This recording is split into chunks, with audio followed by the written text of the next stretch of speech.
Before Christmas, I want to make short video about Christmas shots, so I print a little bit of my old work from 2020, from Christmas 2020.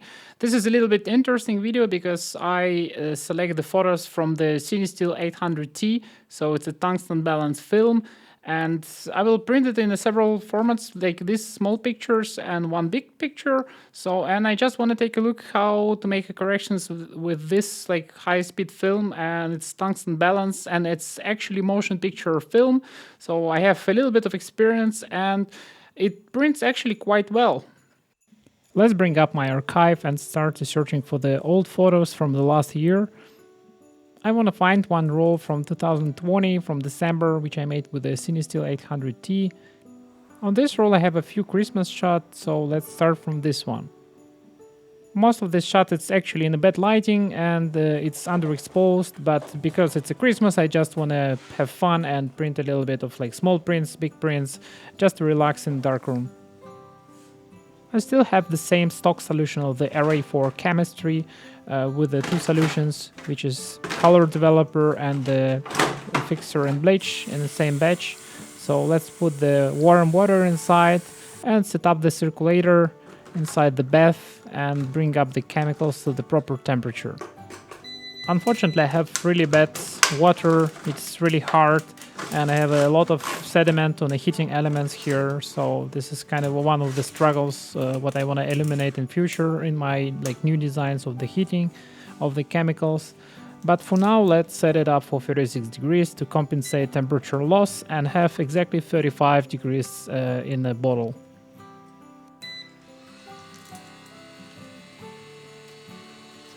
I still need to find or assemble something for dust cover for my enlarger because it's standing in the room and probably collecting a little bit of dust on top, and I just put the fresh negatives inside, so it's quite critical if you don't have any dust particles around the enlarger itself.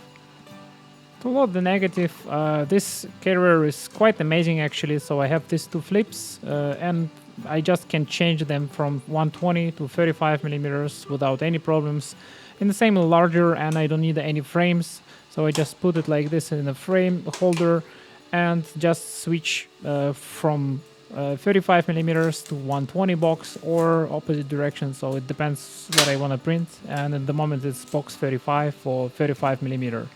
I tape it down because it's kind of a light leak from this side, and array paper is actually quite sensitive. So I want to exchange the lens from 80mm to 50mm to make a little bit larger prints from 35mm. So I like the Rodenstock lens better, but I have a Schneider lens for 50mm, which just works fine, so I don't have any problems so far. In future, I'll probably will investing in an Apple lens for 50mm because I print more from my Leica from 35mm, so I think it's better choice than to start there. So let's start with alignment. I want to put the negative in the center of the light box and in the center of the easel, and choose the proper magnification and focus, because here unfortunately it's kind of an interplay, so if you change focus it's changing a little bit of the magnification of the enlarger, so you need to find proper spots, and after it let's focus on the grain in this shot. Unfortunately, you don't have any kind of a sharp structures here, but because it's a Cinestill 800T, you can clearly see the grain structure here. It's quite big, so it's not a problem to focus on the picture itself. So it's quite easy if you find the proper spot, and you can clearly see it here in this picture. Let's go for the color calibration. I will probably use the settings what I have from Calibrator for the final print, because the colors on this print not really pleasant, so it's kind of a like night shot, and it's anyway will be not really correct and proper color. After calibration I get a time, and I just transferring to the timer from Kaiser, and from here we just can check what values we have on the photo enlarger head, and just make a note in the lab book what numbers is like starting number.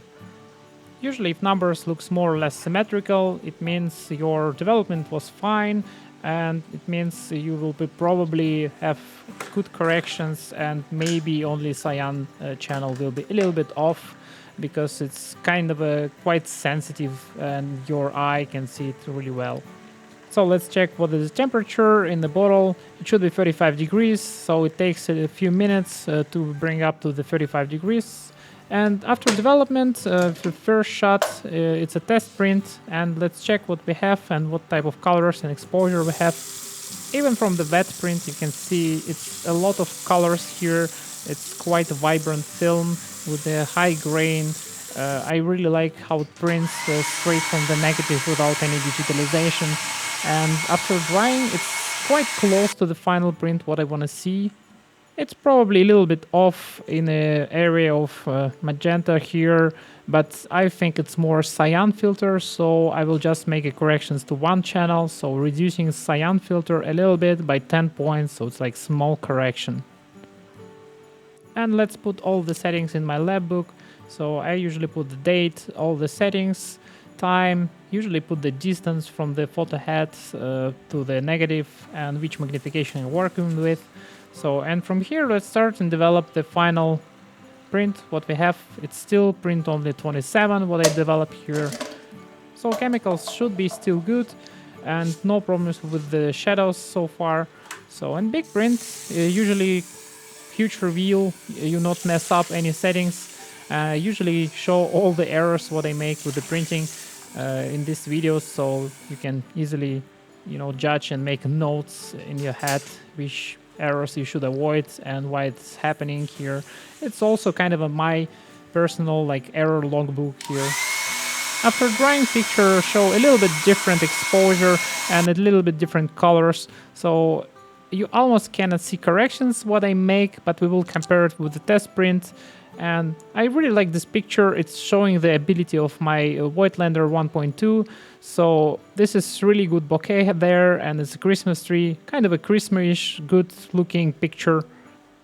Let's compare my prints. So initial attempt was a little bit kind of a magenta-ish color, but I, from experience, know this is actually cyan filter. So I remove cyan 10 and have more cyan inside the picture, so my correction works good. Let's go for the next print. I want to print something fun, something kind of in a bad focus, maybe a little bit nightish colors, and I want to print it on a small easel with a 10 by 15 paper, so it's a little bit more fun. I lately print only with the bigger prints, so I have 2 boxes of the paper, so it's quite fun to make a small prints. It's a little bit harder, but quite fun. Today I want to try for small prints, use the 80mm lens. First of all, it's a big advantage because this easel is small and I have crazy small space between the lens and the easel on these magnifications. So the 80mm lens should work quite well with these magnifications. And secondly, it's using only the middle portion of the lens. So the sharpness in general should be better and the whole picture rendering should be also better. So let's find out the proper magnification, find the focus, and from there, let's try to make a calibration and make exposures. It's not sharp picture at all because it was shot on probably f1.2 and 1/50th of the second or something like this. So you also can see only grain and it's good enough for focusing. It's actually quite curious how the calibrator will work. It's not really supposed to work with this size of the prints, and usually if you miss the proper spot of the center of the image, it's creating a little bit strange settings, so we will try and I hope it will work perfectly fine. I end up on 13 seconds of exposure on these settings, which sounds good, and this is a paper what I will use. It's a matte paper, actually not glossy. So let's develop the first print. I don't really want to go with the test prints, so it's a print 28. And let's go with the color developer, and after it, rotate for 35 seconds and apply bleach fix afterwards as a second chemical and rotate for 45 seconds more. Remove the chemicals from the tank and just wash the print and rinse the whole tank and clean it up. And from this point, it was actually quite surprising why I have a totally black print with the frames. But at least I can say it's not a, ruined paper or fogged paper or something like this. And I have a really good black colors. So it means my chemicals works fine. I just have an error somewhere in the exposure, and this is actually my error. So I forget to close the aperture to f16 and just expose everything wide open. So let's repeat the procedure and find out if this one will solve the problem. And voila, it solves the problem. And this is a picture of the Christmas tree and our apartment from last year. This is fun small picture made with a 1/30th of a second or something like this on a wide open aperture. You don't really have a sharpness, but for the small card, for the memory, it's quite good. So I will not make a corrections for the wall. It's a bit cyan there. So I just signed the settings and my name and the date when the picture was taken and move on for the next print. I have this cool feature for the enlarger, which you can move the negatives to not removing the carrier. You just need to lift up the frame and you can move for the next frames. This is quite nice feature. You don't really need to change focusing. I just checking focusing to be sure if I not move anything. But in principle, the enlarger allows you to change the frames with the same carrier. You just can move the frame and the focus is the same.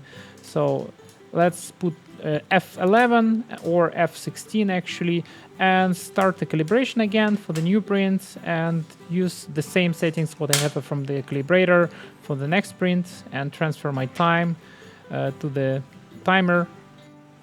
This is the initial settings what I have from the calibrator directly, so I will not change it.